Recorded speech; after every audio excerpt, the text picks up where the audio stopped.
Syria জুড়ে ইসরায়েলের বিমান হামলা চলছেই। বাফার জোনে আরও সেনা মোতায়েন তেল আবিবের। জাতিসংঘের স্থাপনায় হামলার শঙ্কা। সিরিয়ার বিমান ঘাঁটি থেকে সামরিক সরঞ্জাম সরিয়ে নিচ্ছে রাশিয়া। স্যাটেলাইট ইমেজে ধরা পড়ল দৃশ্য। আসাদ সরকারের পতনের পর অনিশ্চয়তার মুখে এই সিদ্ধান্ত। শেষ রক্ষা হলো না দক্ষিণ কোরিয়ার প্রেসিডেন্টের। নানা নাটকীয়তার পর অবশেষে অভিশংসিত ইউন সুক ইয়োল।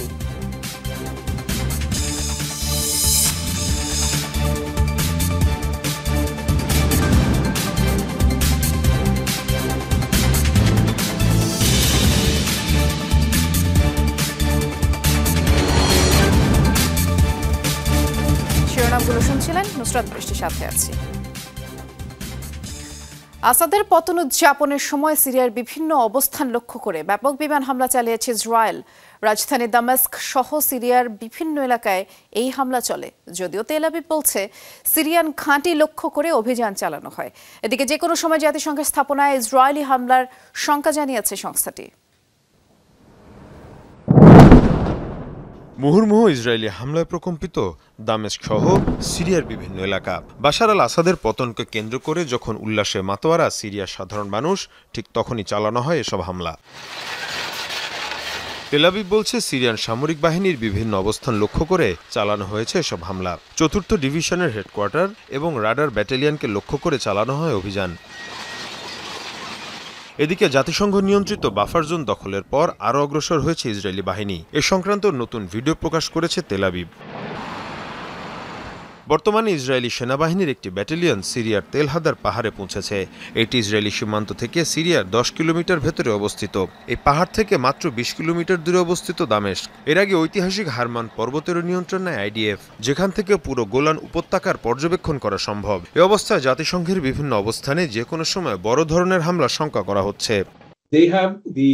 এখনও ইসরায়েলি হামলায় জাতিসংঘের কোনো স্থাপনা কিংবা সম্পদ সরাসরি ক্ষতিগ্রস্ত হয়নি। তবে যে মানবিক কার্যক্রম সিরিয়ায় চলছে তা যে কোনো সময় বাধাগ্রস্ত হতে পারে। আমরা সেই আশঙ্কায় আছি।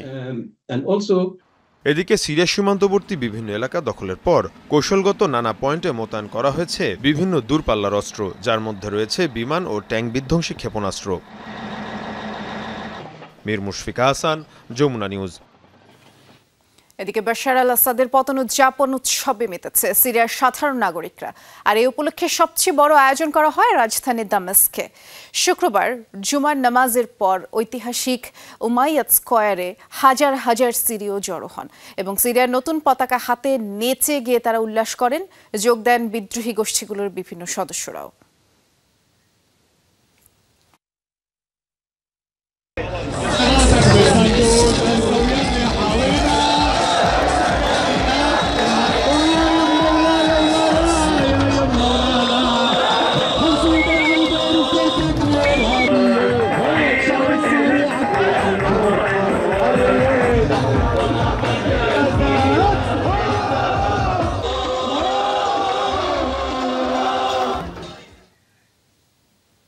আসাদ প্রশাসনের পতনে মধ্যপ্রাচ্যে রাশিয়ার প্রভাব নিয়ে অনিশ্চয়তা যখন তুঙ্গে, তখনই জোরালো গুঞ্জন সিরিয়ার 2 প্রধান সামরিক ঘাঁটি থেকে তল্পা গুটিয়ে নিচ্ছে মস্কো।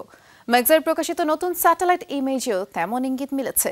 ওই ইমেজ বিশ্লেষণ করে বেশ কয়েকটি আন্তর্জাতিক গণমাধ্যম দাবি করেছে প্রস্তুতি চলছে রুশ সেরা সরঞ্জাম সরিয়ে নেয়ার। এই ইস্যুতে মুখ না খুললেও সিরিয়ার সামরিক অবস্থান রক্ষায় কূটনৈতিক তৎপরতা শুরু করেছে মস্কো। সিরিয়ায় বাশার আল আসাদ সরকারের নাটকীয় পতনের পর থেকেই আলোচনায় দেশটিতে রুশ সেনাঘাঁটির ভবিষ্যৎ। হুমকির মুখে মধ্যপ্রাচ্যে মস্কোর প্রভাব। বাশারকে উৎখাতকারী বিদ্রোহী গোষ্ঠী এইচটিএস নিরাপত্তার আশ্বাস দিলেও তা সাময়িক হিসেবেই বিবেচনা করছে পুতিন প্রশাসন। অনিশ্চয়তার মধ্যে সিরিয়ার বিমান ঘাঁটিতে মস্কো সামরিক সরঞ্জাম গুটিয়ে নেয়ার প্রস্তুতি নিচ্ছে বলেও ধারণা করা হচ্ছে। গুঞ্জন জোরালো হয়েছে ম্যাগসারের স্যাটেলাইট ইমেজ থেকে। শুক্রবার তোলা কিছু ছবি প্রকাশ করেছে সংস্থাটি। সিরিয়ার লাতাকিয়ার কাছাকাছি খামেইমিম বিমান ঘাঁটিতে 2টি আন্তনভ AN-124 বিমান দেখা গেছে, যেগুলোর দরজা খোলা ছিল। ধারণা করা হচ্ছে পণ্য বোঝাইয়ের জন্য প্রস্তুত করা হয়েছে বিমান দুটি। আকাশ প্রতিরক্ষা ব্যবস্থা S-400 এর কয়েকটি ইউনিট স্থানান্তরেও প্রস্তুতি চলছে। তবে ভূমধ্যসাগরীয় বন্দর নগরী তার্তুসে অবস্থিত রুশ নৌঘাঁটিতে কোনো পরিবর্তন নজরে আসেনি ম্যাক্সারের স্যাটেলাইট ইমেজে। এদিকে ব্রিটিশ সম্প্রচার মাধ্যম চ্যানেল 4 নিউজ বলছে 1.5 শতাধিক রুশ সামরিক যানের একটি বহরকে দামেস্ক হোমস সড়ক দিয়ে উত্তরের দিকে যেতে দেখা গেছে। মার্কিন কয়েকটি সংবাদ মাধ্যম বলছে রুশ সেনাদের তুরস্ক নিয়ন্ত্রিত এলাকায় স্থানান্তরের সহায়তা চেয়েছে মস্কো। এসব বিষয়ে কোনো মন্তব্য না করলেও ক্রেমলিন জানিয়েছে বাশারের পতনের পর সিরিয়ায় রুশ সামরিক ঘাঁটি এবং কূটনৈতিক মিশনের নিরাপত্তা নিশ্চিত করাই তাদের লক্ষ্য। সেজন্য দেশটির বিদ্রোহী গোষ্ঠীর সাথে যোগাযোগ করা হচ্ছে বলে স্বীকার করেছে পুতিন প্রশাসন। ডরোথি তাস্ট্রিন, যমুনা নিউজ। সিরিয়ার ঐতিহাসিক উমাইয়াদ মসজিদে জুমার নামাজের ইমামতি করলেন অন্তর্বর্তী সরকারের প্রধানমন্ত্রী মোহাম্মদ আল বশির। শুক্রবার রাজধানী দামেস্কের মসজিদটিতে বহু সিরীয় জড়ো হন, আর এ সময় উপস্থিত মুসল্লিদের উদ্দেশ্যে বিশেষ খুতবাও প্রদান করেন মোহাম্মদ আল বশির। বিভেদ ভুলে সবাইকে এক হওয়ার আহ্বান তিনি জানান। বলেন, স্বাধীনতার নতুন প্রতীক সিরিয়া স্বৈরশাসক বাশার আল আসাদের পতনের পর যার জন্ম হয়েছে, বিদ্রোহীদের নিয়ন্ত্রণ নেওয়ার পরে প্রথম রাজধানীর মসজিদটিতে সালাত আদায়ে সাধারণ মানুষরা ভিড় করেন। আর এর আগে সোমবার বিদ্রোহীদের সমর্থনপুষ্ট মোহাম্মদ আল বশিরকে সিরিয়ার অন্তর্বর্তী সরকারের প্রধানমন্ত্রী হিসেবেই নিয়োগ দেওয়া হয়।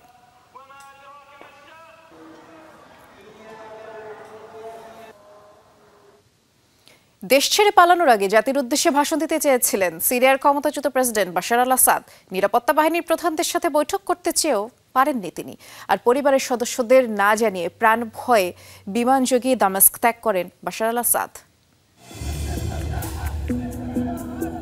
এইচটিএস নেতৃত্বাধীন বিদ্রোহী গোষ্ঠীগুলোর নজিরবিহীন হামলায় সিরিয়ায় গেল রোববার সমাপ্তি ঘটে 2 যুগের আসাদ সাম্রাজ্যের। অল্প সময়ের নোটিশে ক্ষমতার মসনদ ছেড়ে পালান স্বৈরশাসক বাশার আল আসাদ। কেমন ছিল ক্ষমতাচ্যুতির সেই মুহূর্ত?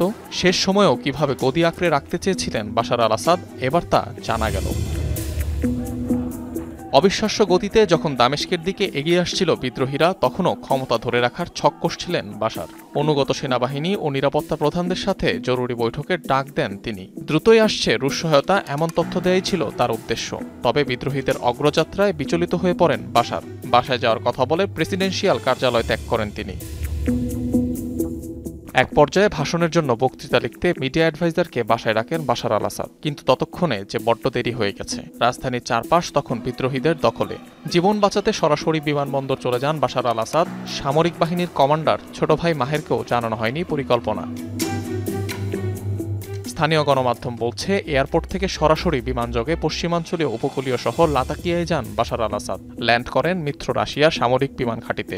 এ সময় কেউ যাতে ট্র্যাক করতে না পারে সেজন্য বন্ধ রাখা হয় বিমানের ট্রান্সপন্ডার। পরবর্তীতে রুশ ওই ঘাঁটি থেকে মস্কোর উদ্দেশ্যে উড়াল দেন বাশার আল আসাদ, যেখানে আগে থেকেই তার জন্য অপেক্ষা করছিলেন স্ত্রী আসমা ও তার 3 সন্তান। পুতিন ঘনিষ্ঠ হওয়ায় রাশিয়ার রাজনৈতিক আশ্রয়ের সুযোগ পেয়েছেন বাশার ও তার পরিবার। তবে এখনও জনসম্মুখে দেখা যায়নি সিরিয়ার ক্ষমতাচ্যুত এই প্রেসিডেন্টকে। অনিক রহমান, যমুনা নিউজ। সিরিয়ার রাজধানী দামেস্কে আবারও চালু হচ্ছে তুরস্কের দূতাবাস। তুর্কি পররাষ্ট্রমন্ত্রী হাকান ফিদান এই তথ্য নিশ্চিত করেছেন। জানিয়েছেন, শনিবার থেকেই কার্যক্রম শুরু হবে। তুর্কি কূটনীতিকদের একটি দল এরই মধ্যে আঙ্কারা থেকে দামেস্কেও পাঠানো হয়েছে। সিরিয়ায় অন্তর্ভুক্তিমূলক সরকার প্রতিষ্ঠার প্রত্যাশা জানিয়েছেন ফিদান। টেলিভিশনে দেয়া এক ভাষণে তিনি বলেছেন, সন্ত্রাসী মুক্ত সিরিয়া চায় তুরস্ক, যেখানে সংখ্যালঘুরা নির্যাতিত হবে না। পিপলস প্রোটেকশন ইউনিটস YPG নির্মূলের দাবিও তিনি জানিয়েছেন। যুক্তরাষ্ট্র সমর্থিত কুর্দি গোষ্ঠীটিকে সন্ত্রাসী সংগঠন হিসেবে বিবেচনা করে আঙ্কারা। IS বিরোধী মার্কিন অভিযানের অন্যতম সহযোগী YPG। যুক্তরাষ্ট্রের আকাশে উঠছে ইরানের ড্রোন, এমন অভিযোগকে ঘিরে তোলপাড় চলছে। গেল কয়েকদিন ধরেই রহস্যময় এসব মনুষ্যবিহীন আকাশযানের দেখা মিলছে নিউ জার্সির আকাশে, জানিয়ে স্থানীয়দের মাঝে আতঙ্ক ছড়িয়েছে। এরই মধ্যে মার্কিন এক কংগ্রেস সদস্যের দাবি, ইরানের জাহাজ থেকে উড্ডয়ন করছে সব ড্রোন, যদিও অভিযোগকে উড়িয়ে দিয়েছে হোয়াইট হাউস। আকারে গাড়ির সমান কিংবা তার চেয়েও বড়, দেখতে 8-10টা ড্রোনের মতোও নয়। আছে রং বেরঙের উজ্জ্বল বাতি। যুক্তরাষ্ট্রের আকাশে গেল কয়দিন ধরে ভেসে বেড়াচ্ছে মনুষ্যবিহীন এসব আকাশযান। গেল মাস থেকে মার্কিন উপকূলীয় অঙ্গরাজ্য নিউ জার্সির আকাশে দেখা মিলছে এসব আকাশযানের। রাজ্যটির মধ্য এবং উত্তরাঞ্চলীয় এলাকাগুলোর উপর দিয়ে গভীর রাত্রে ভেসে বেড়ায় এসব যান, উড়ে বেড়ায় গুরুত্বপূর্ণ সব স্থাপনার ওপর দিয়ে, যা রীতিমতো হইচই ফেলে দিয়েছে বাসিন্দাদের মাঝে। কৌতূহলবশত কেউ কেউ আবার ইউএফও বলেও সম্বোধন করছে এসব আকাশযানকে। দেখলাম চাঁদ সদৃশ বস্তুটি নড়াচড়া করছে, ভাবলাম প্লেন হতে পারে, কিন্তু এটি তো দেখতে প্লেনের মতোও না, আকারে তার চেয়েও বড়। আমার জীবনে এমন কিছু দেখিনি। এদিকে ড্রোন সদৃশ এসব বস্তু নিয়ে উত্তেজনা যখন তুঙ্গে, তখন মার্কিন কংগ্রেসম্যান ভ্যান ড্রিউয়ের বক্তব্য সাড়া ফেলেছে নতুন করে। দাবি, মার্কিন উপকূলের কাছাকাছি কোনো জায়গায় নোঙর করা ইরানি মাদারশিপ থেকে ভেসে আসছে এসব আকাশযান।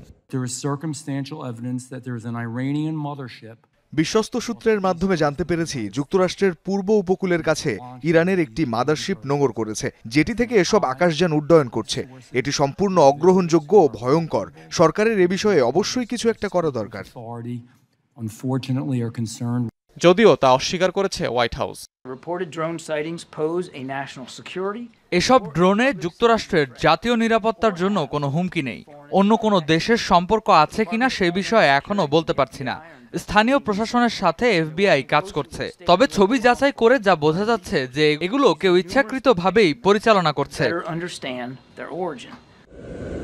এর আগে গেল মাসের শেষ দিকে যুক্তরাজ্যের 3 মার্কিন সামরিক ঘাঁটির উপরে উঠতে দেখা যায় রহস্যজনক বস্তু।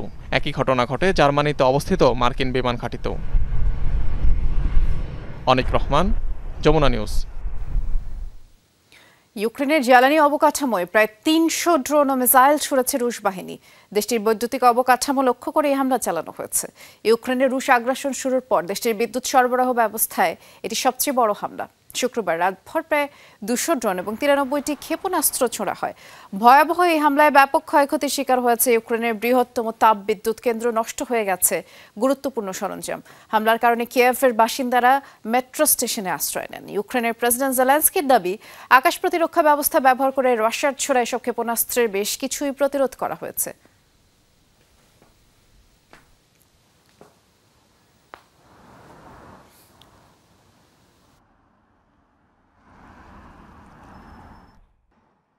শেষ রক্ষা হলো না দক্ষিণ কোরিয়ার প্রেসিডেন্টের। নানা নাটকীয়তার পর অবশেষে পার্লামেন্টের ভোটাভুটিতে ইউন সুক ইয়োল অভিশংসিত হয়েছেন। শনিবার দেশটির পার্লামেন্টের 2/3 বেশি সদস্য ইয়োলের বিপক্ষে ভোট দেন, আর প্রধানমন্ত্রী হান ডাক-সু ভারপ্রাপ্ত প্রেসিডেন্টের দায়িত্ব পালন করবেন।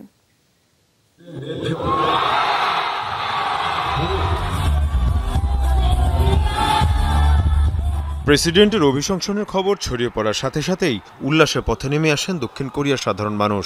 আনন্দ মিছিল হয় রাজধানী সিউল সহ বিভিন্ন এলাকায়। শনিবার দক্ষিণ কোরিয়ার প্রেসিডেন্ট ইউন সুক ইয়োলের অভিশংসন প্রস্তাব ইস্যুতে ভোটাভুটি হয় পার্লামেন্টে। 300 আইন প্রণেতার মধ্যে 204 জন সদস্য প্রস্তাবের পক্ষে ভোট দেন। অন্যদিকে 85 জন বিপক্ষে, 3 জন ভোট দানে বিরত এবং 4টি ভোট বাতিল হয়। অভিশংসিত হওয়া ইউল কর্তৃত্ব হারাবেন, তবে সাংবিধানিক আদালত তাকে অপসারণ বা পুনর্বহাল না করা পর্যন্ত পদে থাকবেন। এদিকে প্রধানমন্ত্রী হান ডাক-সু ভারপ্রাপ্ত প্রেসিডেন্টের দায়িত্ব পালন করবেন। একটা কঠিন সময়ের মধ্য দিয়ে যাচ্ছি আমরা। আমার লক্ষ্য প্রশাসনকে সঠিকভাবে পরিচালনা করা। এ লক্ষ্যে আমার সর্বোচ্চ প্রচেষ্টাই চালাবো। গেল 3 ডিসেম্বর দেশে আকস্মিক সামরিক আইন জারি করেন ইউন। এ নিয়ে শুরু হয় তোলপাড়। তারই প্রতিক্রিয়ায় 7 ডিসেম্বর প্রথম দফায় ভোটাভুটি হয়। তবে ইউনের ক্ষমতাসীন দলের এমপিরা তা বয়কট করায় অভিশংসন প্রস্তাবটি বাতিল হয়ে যায়। মীর মুশফিকা হাসান, যমুনা নিউজ।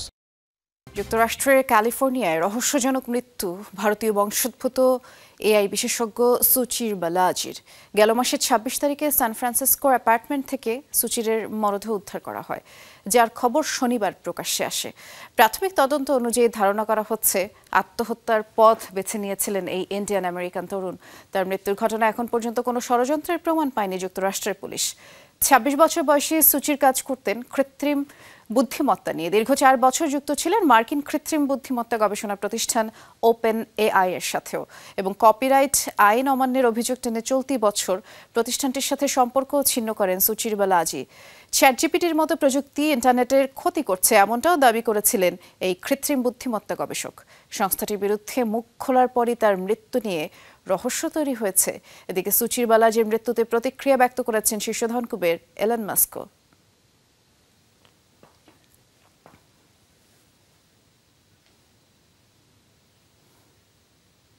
প্রেসিডেন্টের নাম ঘোষণাকে ঘিরে আবারও বিক্ষোভে উত্তাল হয়েছে জর্জিয়া। নতুন রাষ্ট্রপ্রধান নির্বাচনে আজ ভোটাভুটি হবে দেশটির পার্লামেন্টে। ভোটকে কেন্দ্র করে শুক্রবার গভীর রাত পর্যন্ত পার্লামেন্ট এলাকায় প্রতিবাদ সমাবেশ করে ইউপন্থীরা। ক্ষমতাসীনদের মনোনীত প্রার্থী মিখাইল কাভেলাশভিলির বিরোধিতা জানান তারা এবং জর্জিয়ায় জনগণের সরাসরি ভোটে নয় বরং পার্লামেন্ট সদস্য স্থানীয় জনপ্রতিনিধিদের নিয়েই গঠিত ৩০০ সদস্যের ইলেকটোরাল কলেজের ভোটে নির্বাচিত হন প্রেসিডেন্ট। আর ইলেকটোরাল কলেজের বেশিরভাগ ভোটারই ক্ষমতাসীন জর্জিয়ান ড্রিম পার্টির হওয়ায় নিশ্চিত মিখাইলের বিজয়। তবে তাকে প্রত্যাখ্যান করে ভোট বর্জনের ঘোষণা দিয়েছে বিরোধী ৪ দল। ইউরোপীয় ইউনিয়নের সদস্যপদ প্রক্রিয়া পিছিয়ে দেয় টানা ২ সপ্তাহের বেশি সময় ধরে বিক্ষোভ চলছে জর্জিয়ায়। এই ছিল যেমন আইডেস্কে সাথে থাকার জন্য সবাইকে ধন্যবাদ।